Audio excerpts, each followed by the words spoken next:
રાજકોટમાં આવેલ ગૌતમ સ્કૂલ ખાતે શોપિંગ ધમાકા 2025નું આયોજન કરવામાં આવ્યું હતું।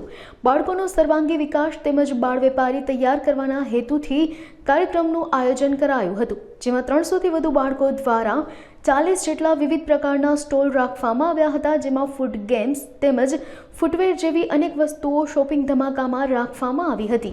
દિલીપ પંચોલી, ગૌતમ સ્કૂલ। આજનો આ કાર્યક્રમ એનું નામ છે શોપિંગ ધમાકા 2025। આ કાર્યક્રમનો હેતુ બાળ વેપારી તૈયાર કરવાનો છે।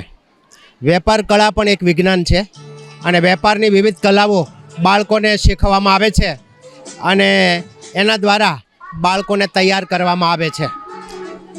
વેપારમાં વેચાણ, ખરીદ કિંમત, નફો, ખોટ, ગ્રાહકોને સમજાવવા, વાતચીત દ્વારા કોમ્યુનિકેશન કરવું અને પોતાની વસ્તુ વેચવી એ એક કળા છે। તો અત્યારે આ બાળકોમાં એ કળાનું અમે રોપણ કરીએ છીએ।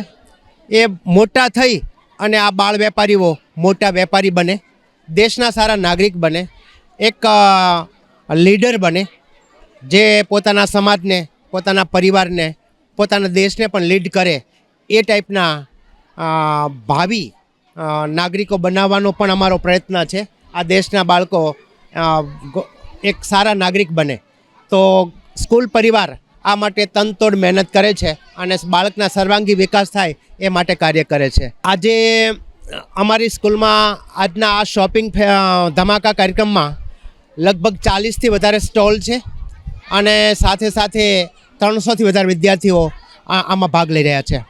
લગભગ 35થી 40 શિક્ષકોના સમગ્ર માર્ગદર્શન નીચે આ કાર્ય થઈ રહ્યું છે અને આ માટે અમે પૂર્વ તૈયારીના ભાગરૂપે અમે 6000 ઘરની મુલાકાત લઈ અને બધાને આમંત્રણ આપ્યા છે ઘરે જઈને, જેથી કરીને અમારો શોપિંગ ધમાકા કાર્યક્રમ સફળ થાય, બાળકો ખરીદ અને વેચાણ કરે, વાલીઓ પણ ખરીદી કરે અને આ ભાવિ બાળકો તૈયાર થાય, દેશના સારા નાગરિક બને, સારા વેપારી બને, સારા ઉદ્યોગપતિ બને। કારણ કે સરકાર ગમે એટલા પ્રયત્ન કરે તો બધાને નોકરી તો આપી નથી શકવાની, તો ત્યારે આ પાયાનું કાર્ય જે પોતાની રીતે પોતાનો અભ્યાસ કરી અને પોતે પોતાનો ધંધો શરૂ કરે એ હેતુ અમારો રહેલો છે।